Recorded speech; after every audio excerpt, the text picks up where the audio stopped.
7h39 et on a hâte de la retrouver tous les matins sur Radio J. Judith Mergui est avec nous. Bonjour Judith. Hello, quelle ambiance. Bon, alors là, il y a des mecs Judith. Dans le studio, autant vous dire que je suis toute... on n'a pas l'habitude sur Radio J. Judith, vous m'avez fait un petit coup. Et après, vous n'êtes pas venue travailler. Ah, bah parce que c'était le 5 mai. Je suis censée vous répondre. Ah oui, je suis bête, c'est le 5 mai, sauf que je vois pas bien le rapport. Eh ben, mon enfant, fais radiant, enfin. On vous demande pas de voir le rapport, en fait, on vous demande juste d'être jolie, d'avoir une belle voix. Donc je comprends pas pourquoi vous vous fatiguez. Ma chère Ilana, le rapport, le voici, le 5 mai. Voyez-vous, bah, c'était tout simplement la Sainte Judith. J'allais quand même pas venir bosser pour ma fête. Vous imaginez quand même le truc. Si, les fêtes des saints ne sont pas des jours fériés, Judith. Ah bon? Je vous le dis. Ah oui. Non, moi je croyais ça. Mais alors attends, mais moi, attendez, comme vous pouvez le constater en même temps à mon charisme thoracique, tout ce qui est saint, c'est pas vraiment ma spécialité. Voilà, même quand c'est des gros bonnets. Non, mais c'est vrai, les Paul, même les Pierre, les je sais pas trop qui là. Moi c'est. Mais alors imaginez la Sainte Judith, je connaissais même pas sa biographie, moi la meuf. Mais moi j'avoue, mes lacunes, vous voyez, il en a inspirez-vous. Non mais c'est vrai. Vous me direz, bon, en même temps, elles sont pas très nombreuses les miennes, donc qu'est-ce que ça me coûte après tout Et ben c'est pas un grand effort de les citer, n'est-ce pas, Christophe? Donc moi les seins, bah c'est une lacune, voilà, je le dis, et mon chirurgien d'ailleurs dit la même chose. Très bien. Bon alors que pouvez-vous nous dire, ma chère Judith, au sujet de votre prénom? Alors le prénom Judith, je vous lis tel quel, obtient une note moyenne de 4 sur 5 sur 65 notes déposées par les internautes. Attention, ouais. Donc même les prénoms, on les note maintenant. Non mais t'imagines le truc? Martin c'est bof, il s'est pas foulé Martin j'aime pas. Abdelrahim, ah oui j'aime bien, mais j'aurais mis une meilleure note parce que là l'orthographe trop complexe. Non, comment tu retrouves un mec sur Instagram qui s'appelle Abdelrahim? Tu le tapes comment? Parce que déjà un Martin tu le retrouves pas facilement. Et René, on lui donne quoi comme nom? Non, René, je sais pas. Oui, je sais, c'est vieux, c'est moche, mais en même temps j'ai pas envie de laisser papa quoi, donc voilà. Alors ça nous dit ici la signification du prénom Judith. Ouais, eh bien ça veut dire la juive. Dans ta gueule, voilà. Bon bah avec un préambule comme ça, tu finis pas à l'affiche du théâtre de la main d'or. Non, je te dis. Et ça nous dit aussi que le prénom Judith est un dérivé du prénom hébraïque Yehudit. Oui, bah ça, on reste dans le même thème, du coup. Merci les parents de m'avoir fiché J dès la naissance. Fallait me coller une étoile jaune sur le bavoir aussi tant que vous y étiez. Non mais attends, on en a aussi, faut dire, des prénoms costauds dans notre communauté, dans nos traditions. Je veux dire, si, on est énervé des fois quand même. Betzalel, Yereskiel. Oh, non, le pire c'est qu'il y a chez beaucoup de juifs orthodoxes, ils font en fait un cumul. Je sais pas si vous avez remarqué, voilà, il y a des prénoms, c'est-à-dire c'est comme des prénoms composés comme genre Jean Rachid ou voilà.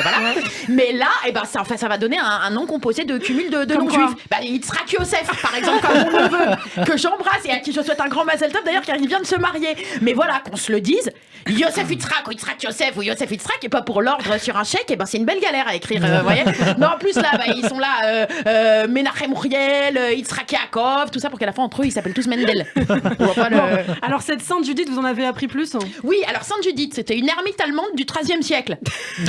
Connue pour être devenue la sainte patronne de la Prusse, originaire de Thuringe. Elle quitta le pays natal suite au décès de son époux et elle rejoignit son frère à Kulmsi, où elle se consacra aux œuvres de charité. C'est Wikipédia, ça. C'est sans Wikipédia.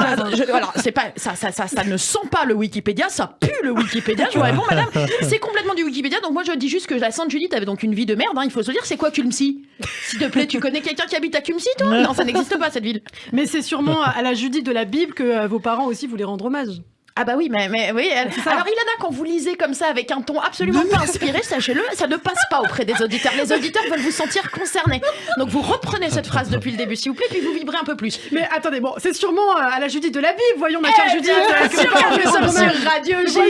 Eh bah oui, la vraie Judith, parce que la vraie Judith de la Bible, la badass, ok, celle qui pécho Vin Diesel à la fin du film, oui monsieur, parce qu'en fait c'était qui? Le roi Nabucodonosor, je vous la refais vite fait quand même. Il a envoyé Holoferne, son général, pour châtier les peuples de l'Ouest après avoir pillé, tué, ravagé. C'était un truc hyper à la mode à l'époque. Tu pilles, tu ravages. Voilà. Et ben donc tout le Proche-Orient, Holoferne, il a assiégé Béthulie, une ville juive qui barre un passage en fait dans les montagnes de Judée justement. Et puis bah les habitants, ils avaient plus d'eau, ils en pouvaient plus, ils ont voulu se rendre. Sauf que c'était sans compter sur la jeune veuve Judith, d'une extraordinaire beauté. C'est pour moi qui dis, c'est Wikipédia, je dis, et d'une richesse considérable. Bon, des fois, Wikipédia dit de la merde aussi. Prend la décision de sauver la ville, elle pénètre dans le camp d'Holoferne, ce dernier est tout de suite ensorcelé par la beauté et l'intelligence de cette femme. Bah ouais, il a du goût. Et bah voilà, et bah elle continue à l'enivrer, et quand il est hors d'état de tenir, qu'est-ce qu'elle fait? Bam, décapité. Et elle revient à Béthulie dans sa ville natale avec la tête. Donc genre, elle se ramène un petit souvenir en porte-clés, quoi. Bon, et l'étude parle ensuite du caractère des Judith déterminées. Les Judith vont constamment au bout de leur entreprise. Oui, enfin, sauf quand il s'agit d'un régime.